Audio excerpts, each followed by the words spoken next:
Ako si Carmelita Nakwabihag, minyo ko ug may duha ko ka anak.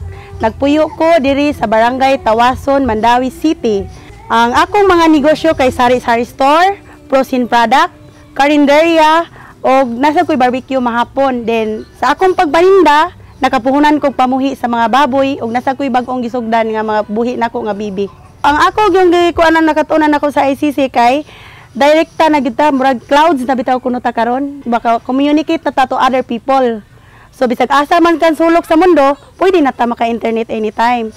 Then ilabi na sad sa ilang bag-oron nga teknolohiya nga gitawag nato og Cyberia baya-baya surfing. Para nako nilang produkto dako jud kay nagikatabang, dili kay para ra sa mga bata kundi para sa mga estudyante. Kay di naman gud sila magkinahanglan og dako nga kantidad nga aron lang sila maka-internet kay sa piso lang sa baya-baya surfing man sa ilang Cyberia, maka-internet sila sa piso nga lagaw nya may dugang pa jud ko nga kita.